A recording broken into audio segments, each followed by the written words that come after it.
कैसे ये कंपनी आपको बेवकूफ बनाती है और क्यों इस लड़के को लोग भगवान का अवतार मानते हैं और कैसे आप सिर्फ पीनट बटर से डायमंड बना सकते हो। तो आज का ये वीडियो काफी इंटरेस्टिंग होने वाला है, इसलिए एंड तक देखना। नंबर 20, आप सभी को पता है कि दिवाली एक हिंदू फेस्टिवल है और इस फेस्टिवल को लोग बड़ी खुशी से मनाते हैं। बट क्या आपको पता है कि दिवाली फेस्टिवल भी सिख कम्युनिटी के लिए बड़ा इंपॉर्टेंट है, क्योंकि छठे गुरु हरगोबिंद सिंह जी ने मुगल एम्पायर जहांगीर को हराया था और अपने 50 से भी ज्यादा बंदे को आजाद कराया था। इसी खुशी में जो सिख लोग होते हैं वो बंदी छोड़ दिवस मनाते हैं। नंबर 19, अगर कोई इंसान किसी के प्यार में पड़ जाता है तो वो अपने लुक्स पर बड़ा ध्यान देता है। इस दौरान न सिर्फ लड़कियां बल्कि लड़के भी अपने आप का ध्यान रखते हैं कि वे कैसे दिख रहे हैं। इसके साथ ही वे अपने बॉडी का खास सफाई रखते हैं, जिससे खतरनाक डिजीज का खतरा नहीं होता। नंबर 18, साल 2016 में चीन के एक लड़की ने अपने 20 बॉयफ्रेंड से iPhone 7 की डिमांड की। iPhone 7 मिलने के बाद लड़की ने सारे फोन सेल कर दिए और एक नया घर खरीद लिया। मतलब 20 लोगों का उसने काट दिया। इसीलिए कहा गया कि लव के चक्कर में नहीं पड़ना चाहिए। नंबर 17, ताइवान के एक आदमी का iPhone 11 एक लेक में गिर गया था। एक साल बाद जब लेक सूखा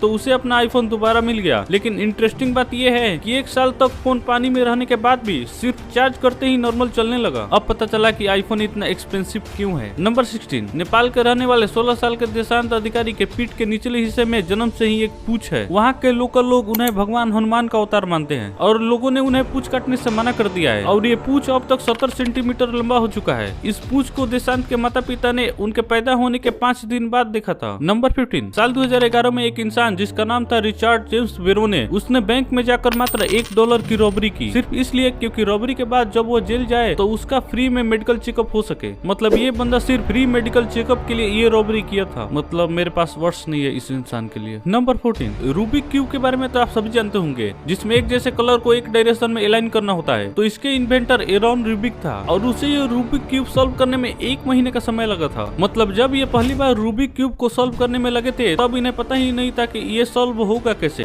काफी प्रयास के बाद उन्होंने रूबिक क्यूब को सॉल्व किया और इसके बाद इसे पूरी दुनिया के सामने लाया। नंबर 13, साल 1980 में जॉन नाम के बंदे ने खुद को सर में गोली मार ली, सिर्फ इसलिए क्योंकि उसको OCD नाम की बीमारी थी और इसे वो बहुत तंग आ चुका था और वह मरना चाहता था। गोली लगने के बाद भी जॉन नहीं मारा और उसे हॉस्पिटल में एडमिट किया गया। हॉस्पिटल में जाने के बाद ये पता चला कि जॉन ने उस हिस्से में गोली मारी थी जहाँ पर वह बीमारी थी। ऑपरेशन के समय डॉक्टर्स ने उस पार्ट को हटा दिया और लकीली इलाज के कुछ दिन बाद ही वह बंदा पूरी तरह ठीक हो गया। अगले साल उस बंदे ने अपने पूरे कॉलेज में टॉप किया। मतलब ये एक चमत्कार से कम नहीं है भाई। नंबर 12, एक सॉफ्टवेयर कंपनी जिसका नाम था PC Pit Shop, उसने अपने सॉफ्टवेयर के टर्म्स एंड कंडीशंस में $1000 का एक सीक्रेट प्राइज रखा था, सिर्फ ये देखने के लिए कि कोई पूरा टर्म्स एंड कंडीशंस पढ़ता है कि नहीं। ज्यादातर लोग सिर्फ नेक्स्ट करके आगे बढ़ जाते हैं, पर ये प्राइस सबसे नीचे स्क्रॉल करने पर आता था। 5 महीने और 3000 सेल्स के बाद आखिरकार किसी ने उस प्राइस को क्लेम किया। मतलब हर 3000 में से एक बंदा एक्चुअली में पूरे टर्म्स एंड कंडीशंस को पढ़ता है। नंबर 11, इंसेप्शन मूवी तो आपने शायद देखी होगी। इस मूवी में जो मेन लीड्स के एक्टर हैं उन सभी के नाम का फर्स्ट लेटर एक जगह अलाइन करोगे तो कुछ ऐसा बनेगा। ड्रीम्स, जिन्होंने इस मूवी को देखा होगा वो लिटरली सच में चौंक जाएंगे। नंबर 10, नेटफ्लिक्स को तो आप सभी जानते होंगे। ये एक वीडियो स्ट्रीमिंग प्लेटफॉर्म है जहाँ पर आप मंथली सब्सक्रिप्शन देकर टीवी या मूवीज को देख सकते हो। तो मार्च 2013 में एक बंदे ने ट्विटर पर फोटो पोस्ट किया जिसमें उसने अपने पीछे नेटफ्लिक्स का टैटू बनवाया था।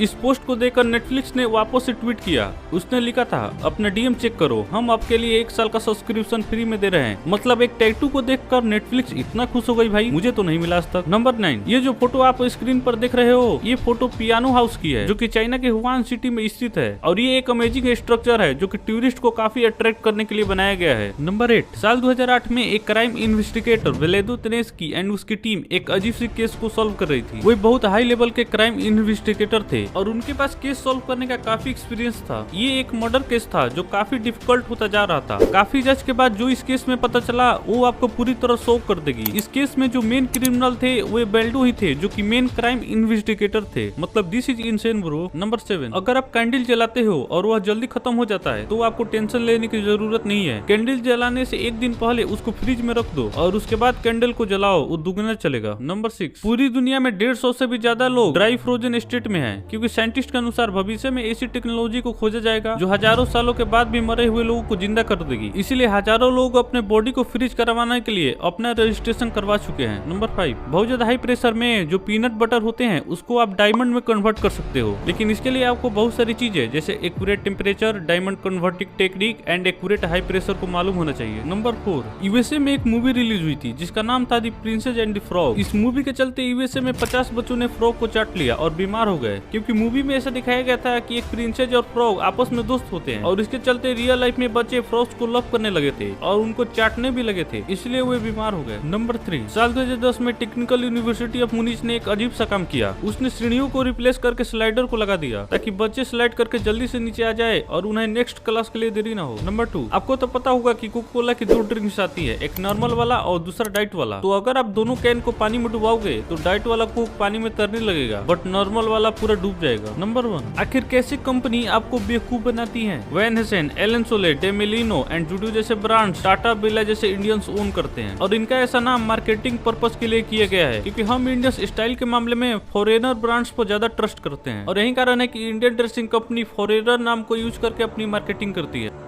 वीडियो पसंद आए तो लाइक कर देना, चैनल को सब्सक्राइब कर देना। तब तक के लिए जय हिंद, जय भारत।